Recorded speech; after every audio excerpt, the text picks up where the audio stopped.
Mm.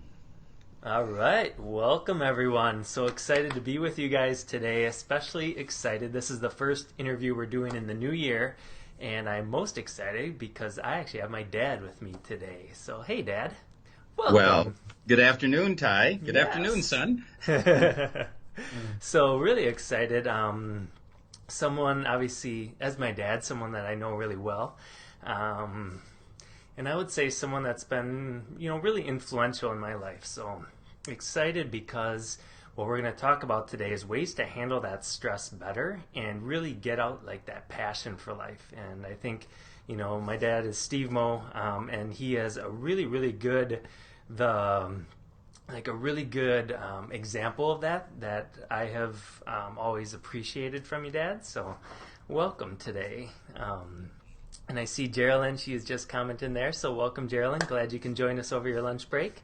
And if you're watching the interview, definitely feel free to chime in with any questions or comments as we go along here, and we'll make sure to respond to those. So for those of you who don't know my dad, Steve is the owner of Mo Song, so he's been in bodywork and breathwork for over 20 years now, which is pretty cool to say. I remember back when I was like in junior high, and you're learning new things and practicing with my sister and I. So it was cool to see fun to see that evolution over the years. So not only has he been practicing with individuals for over 20 years, but he's been training in breathwork since 1999. He's a member of the International Breathwork Foundation, and he's been done actually a lot of training. So it's always fun to hear. Usually once a year he'll be going over, a lot of times it's in Europe, somewhere in a different country, doing breathwork training foundation with the Global Inspiration Conference, but just those different trainings. So thanks for being here, Dad. Yes, yeah. Thanks for having me, Ty. Yeah. And there's a piece I want to add. There's Ty and I spoke about, well, how do we address each other? And and there's a piece that I really love, because some of my passions, as I know yours are, is how can we take this stuff into everyday life? And so sometimes if I, give a litany of experiences, I've been to all these countries and worked with all these people and all this, it's like, well, what does that mean to somebody right here and now today? And so it's meaningful for me to share this with you because we've spent some time together, and then some ordinary life. We've had challenges in ordinary life, and so just as you shared about me, I share with you that delight to see you in the gifts you share in this everyday practical way to people. Yeah. So, Well, thanks, yeah, Dad. you're Yeah, and welcome. that's what we're going to talk about today is, we're halfway through January, and a lot of people are setting different, maybe it's not even a New Year's resolution, but different ways. A lot of times we find is people want to handle stress better. They want to slow down, become more present, and really enjoy whatever the moment is. And I think that's what you're such an expert in, Dad, is whatever we're doing, you're always like the most excited and the most ready to go and ready to be there. So that's what we want to talk about today is how can you slow down and really enjoy the moment no matter what it is, and really be fully present and bring that zest and that passion to life. So I guess I'm curious, maybe to start with, is how, because I've observed that perspective from you for so long. So how do you feel that what kind of is your perspective on life or outlook that helps you take such a excitement towards life? Uh, Let me back that up Sure. one more step too, and then come into that. And sometimes when I would say to somebody, well, I'm a breath worker, Mm-hmm. they'd say, well, I got that covered. I'm breathing, so I don't need to spend any more time with you. One thing, what is our breath? What is breathing? And so one of the foundational aspects here is this idea that our breath and how we breathe really represents our relationship with life. So if I feel there isn't enough, I'm going to be really restricted on my inhale. And how many tired moms know this breath? I'll just do it. There's nobody there to help me or relieve me. How many dads know this breath? okay, we're going to get through this. Mm-hmm. We're going to make this happen. Mm-hmm. Don't anybody cry. And I'm stereotyping here, but sometimes that can be useful to connect, okay? So our breath represents our relationship with life. Our breathing represents our relationship with life. We don't have to go into that any more complicated than just to, we can observe that pretty simply.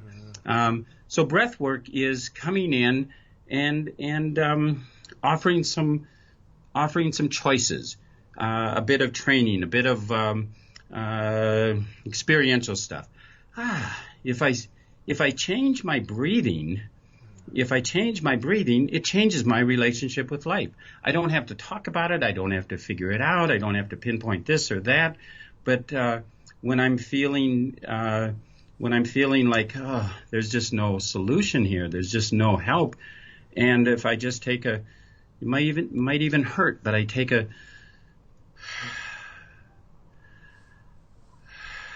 couple of conscious breaths, and then it's like, So that kind of comes back to that thing about being in that moment and being hopeful and alive and all of that in a specific moment. And of course, we're all challenged. One of the beauties again of the professional training as a breath worker is we learn about our own personal self first. That's number one. We learn about ourselves, not in a selfish way, but in a way that, I can more deeply connect now with humanity. I can more deeply connect with people and their challenges, even if I haven't really directly, personally experienced those. And so you're saying in a situation like that is you're changing your own perspective. I think sometimes, when you're talking about the stress or the overwhelm, it's easy to look on the outside and say, if my kids behave, if I didn't have to go to work, the outside piece. But we know that we can only control that so far. Right? Yes. So if we do, the nice thing about breath is it's something we have control over that we could do to shift our internal state. And suddenly the external state, even though it might be the exact same on the outside, you perceive it different. Yes.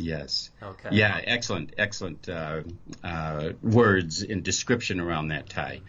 And the other thing that happens is, again, let's say we train somebody in breath work, and how does that work personally? And where it works is again right in that moment. So there's all that stuff happening, right? Just that chaos and this and that and everything else. And remembering, of course, that chaos and stress is a totally different picture and definition from one person to the next, And so all that's happening. Now, if I start, stop, don't, come on, just everybody, just calm down. Just, right away, right? We set up that back and forth. Now that intensity increases and on a nonverbal level, not even an intellectual level, now that response comes back to you in that holding, in that tense, just all of that. Mm-hmm. Now, despite all that happening, if we just kind of, and I don't even have to change, I don't have to, hold my index finger here and do that and change my thought and think of a bubbling brook or all that other. I just, just a few breaths, And even that sometimes, how about just making it one thing, not even the full breath. Just say, okay, just a couple exhales.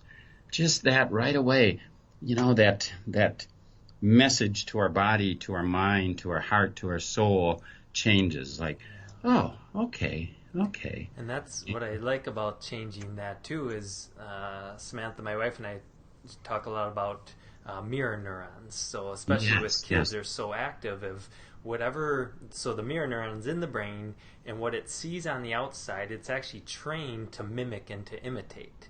And that's how kids learn how to tie their shoes or use their fork or all these different things. So if, as a parent especially, if you feel that tension building, like my dad was showing, and all your child's doing is looking at you, and he's like, well, I guess that's what we do.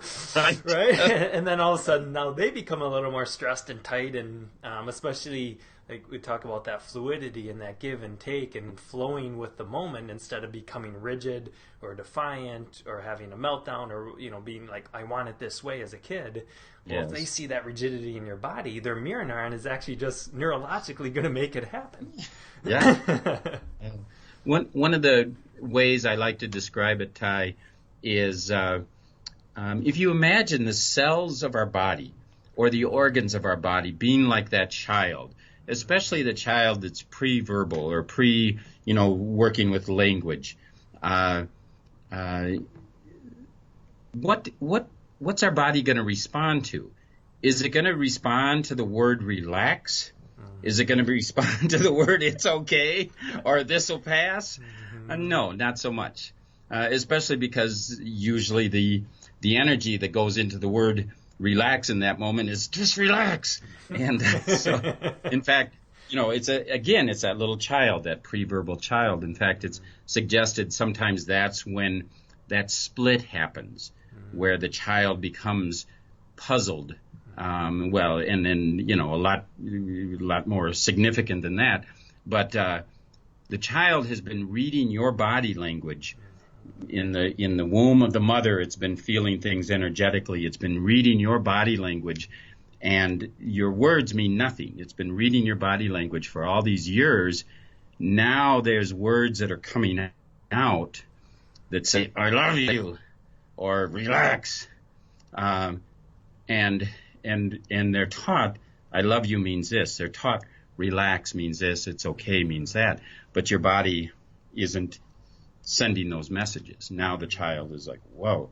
So think of our cells, the cells in our body, the organs in our body that same way. The language they understand is that breath. And now the cells go, oh, it's okay. It's okay. And yeah, it may not put the fires out. The thing is, when we do that, again, our world starts to reflect that back to us, whether it's the child or whether it's another situation, whether it's a random person that we're, dealing with an issue with or anything like that. That reflects back to us,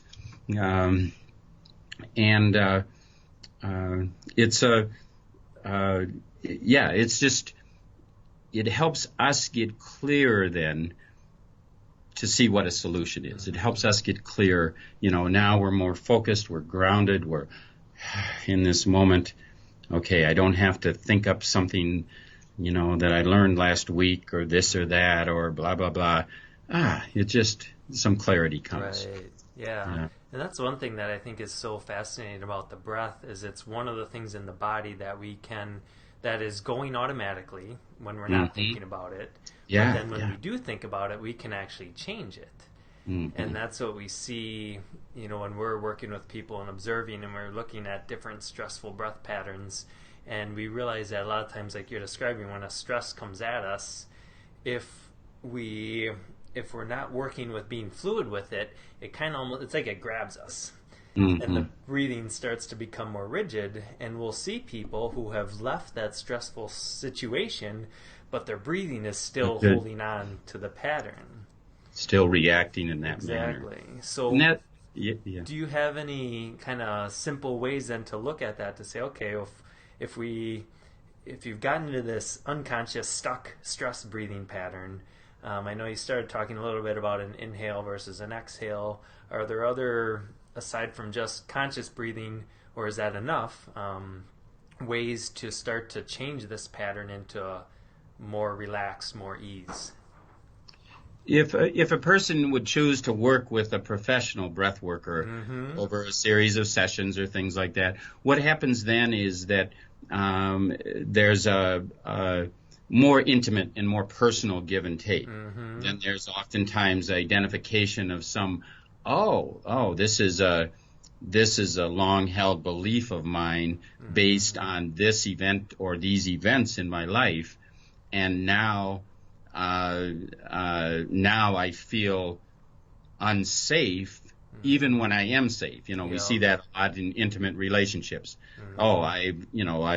My first intimate relationship wasn't safe, or one of my first ones, And now, even though I'm with a spouse or a partner and completely safe and loved, my body response is quite innate to feeling unsafe or uncertain.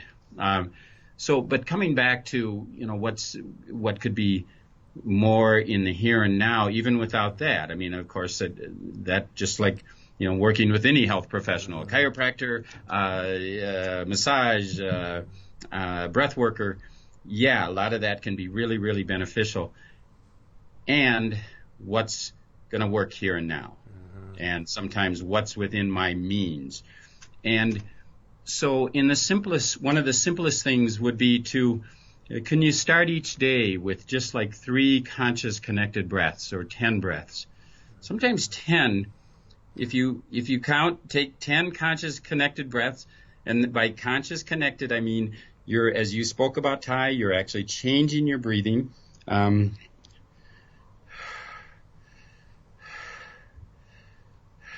through the nose. Conscious breath, connected. Inhale, exhale, connected without a pause. Okay. That doesn't give the no pause then you don't have space for the thoughts and the worries and the concerns, all that other to come in. You're just okay. So if you just start each day with 3 of those, or like I was going to say, sometimes I'm trying to count to 10, and it's like, no, you can't do 3 and then think about something and then do 2 more and then you got to do 10.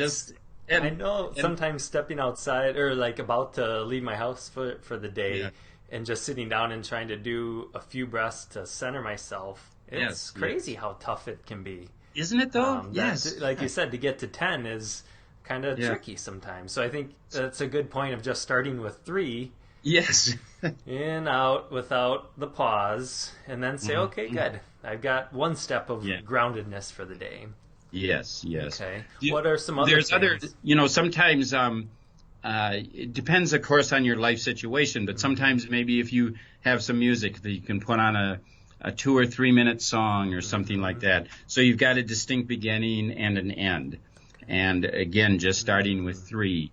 And that helps recenter the body, because you talk about that in chiropractic as well. What's the body naturally drawn to? It's that harmony. It's that, that's its natural state. So its natural state is that easy, full breathing, easy, free, and full breathing. And so just 3 the body can go, oh yeah, that's what that feels like. Because sometimes somebody might have 30 years under their belt with never having experienced a nice, free, and full breath. So, and I like the idea of a song too, because I think part of that is to take the conscious, the worry part of the brain or the tracking part of the brain out of it. So it's like, all right, I'm at 9. If I pay attention till 10, I get to be done. And then like, But if you have the song, your brain just like, oh, well, once the music stops, I'll be done. And it can let go a little bit more. Okay. How about during the day then? Because I could see if you're kind of resetting these patterns, you're giving your body, your brain a moment of, oh, this is what that deep, conscious, relaxed breath feels like. And then as the stresses come it might start to shift again. Anything you recommend during the day? Yeah, I appreciate that, because that's what I was going to go to next. Okay. If we think about practice, it's like, well, it said, well, you should meditate an hour every day and maybe twice a day, and then you should do this and that and this and that, and do your yoga and your exercises and your conscious eating and your conscious teeth flossing and the danger there, of course, is the frustration that can create in people's lives. You go to the grocery store and you see the magazines, it says self-care, and it's the perfect health 30-something, right, sitting on the couch drinking their organic tea with their organic cotton clothes on. And it's like, but I never, ever have a moment like that. So yeah, what happens during the day? So again, maybe just those 3 breaths. Okay, I'm going to have a interaction with somebody. Maybe it's my own family. Maybe it's I'm going to go wake up the kids now. Maybe it's I'm going to go pick up the kids. Maybe it's I'm going to go pick up my partner. Maybe it's okay, we got to talk about the car, or we got to talk about this situation. Again, just doing those 3 breaths before that interaction starts. What'll happen, folks, is that sometimes a person will come in, have a session, and then report back to me that they've been breathing worse than they ever have in their life. And I go, good. Things are happening. What's happening is they're noticing their breath. And so what again, these 3 breaths here and there can do, sooner and sooner, faster and faster, you're going to notice when you're not breathing. You're going to go, oh my gosh, I just had that fight with my child, or I just had that fight with this or that. I wasn't breathing. And sooner and sooner you're going to notice that. Yeah, I think that's a great point. That's what we talk a lot about with the parents especially, but even as adults, that if you're getting adjusted on a consistent basis, you're kind of giving your body this reset of what more harmony, more ease, more peace, more calm feels like in the body. So then when you have that as a reset point, when you get off track, pretty soon, instead of being way off track and saying, oh man, I gotta get back on, like you start to notice, like, oh, it was just like I noticed a little tension, or I was like, I saw a coworker walk by, or I saw my child about to knock something off the desk, whatever it is. Like you notice a little bit, and you can sense that change in your body and get back online more quickly. Yes. Yeah, that's one of my, and I guess it's kind of going back to what I said at the beginning in this, this conversation with you, is one of my passions always is, how can this fit into everyday life for folks that just want to be engaged in life? And so always, looking for those moments here and there. And again, I think, for here and now, let's just stay with the 3 breaths or a song or something like that. And lots of other possibilities and nuances to work with and all that. I think so often too that, that thing self-care, again, just sometimes just hearing those words makes people tense and because of all the judgment around that and what that's supposed to look like. And what if self-care meant, so you're a busy family, your life is full. What if self-care just meant you got to go to bed at night alive? And, it's a totally different thing in different eras in one's life. It's just so different. And so, be gentle on yourself with what that version of self-care means. Just pay attention to your own body, your own breathing, and what self-care really is for you will show up. Yeah, I think that's so important. As you, I think as we get more wound up or more stressed, it's easy then when you're in kind of that fight or flight stress response to not connect to yourself. So then you are looking at the magazine and the grocery aisle, or you're looking at all the things scrolling through Facebook of everyone else's goals for the year, or the great workouts they just had, or like you said, all the things that they're doing, and you just look outside yourself. You start to put that as your priority, even though you've never connected yourself to see, well, what do I really need to be fulfilled and happy? Yes. Yeah. One of my favorite things I saw recently, because I've been really giving myself permission in this month of January. I don't know if everybody else has, but I've been giving myself permission just to say, it's January. And so it's time to rest a lot, to be quiet, to be in the dark. It's not the time to get wild about resolutions. And I saw a humorous thing about that, about, I think January is just a test month. And then February 1st, I'm going to say, I'll do it. I'll do this year. And, but, part of the self-care thing, I think, too, is honoring our really that those inner rhythms that are true to us, based on, like I talked about family, honoring those rhythms of that busy family, not going, well, okay, now we're going to have an hour of quiet time, blah, blah, blah, Okay, just honoring those rhythms and what those children need to do and what your spouse needs to do and all of that, and honoring the rhythms that surround you, the light of the day and things like that. And yeah, I think so when we, especially yeah, with when family, because you can't predict what your child's going to do or when they're going to want to be more cooperative than another time. And the more rigid sometimes you try to hold a structure, I think it's good, to teach children some boundaries or some rhythms and routines. But when the rhythm or the routine gets off, how you can flow with it and redirect it rather than like force it back online. Mm-hmm.